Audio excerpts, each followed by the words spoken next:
પાટણ જિલ્લા સિદ્ધપુર પોલીસના પીઆઈ જેબી આચાર્યને મળેલ બાતમીના આધારે સિદ્ધપુર પોલીસની ટીમ દ્વારા ખળી 4 રસ્તા પાસે વોચ ગોઠવી એક ઇસમને ઠેલામાં લઈને જતા ગાંજા સાથે ઝડપી પડી તેના વિરુદ્ધ કાયદેસરની કાર્યવાહી હાથ ધરી હતી। આ અંગેની હકીકત એવી છે કે સિદ્ધપુર પોલીસને બાતમી મળી હતી કે એક ઇસમ બનાસકાંઠા તરફથી ગાંજો લઈને ચાણસ્મા તરફ જઈ રહ્યો છે।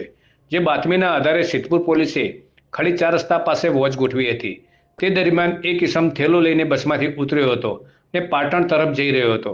તે દરમિયાન પોલીસે તેને ઝડપી લીધો હતો અને તેનું નામ પૂછતા તેનું નામ પટેલ ભાવેશ ડાયાભાઈ, રહેઠાણ વડાવલી, તાલુકો ચાણસ્માવાળો હોવાનું જણાવ્યું હતું। તેના થેલાની તપાસ કરતા તેમાંથી ગાંજો મળી આવ્યો હતો। તેની પૂછતાછમાં જણાવ્યું હતું કે તેઓ આ ગાંજો એક ઇસમ રાજસ્થાનના કોટડા ગામેથી લાવી અંબાજીમાં આપ્યો હતો અને આ ગાંજો પટેલ ભાવેશ ડાયાભાઈ લઈને ચાણસ્માના વડાવલી ગામે જઈ રહ્યો હતો। પોલીસે એફએસએલની ટીમ બોલાવી તપાસ કરતા કુલ 1820 ગ્રામ ગાંજો અને એક મોબાઈલ મળી કુલ રૂપિયા 23,200ના મુદ્દામાલ સાથે તેની અટક કરી તેના વિરુદ્ધ એનડીપીએસ એક્ટનો ગુનો નોંધી કાયદેસરની કાર્યવાહી હાથ ધરી છે।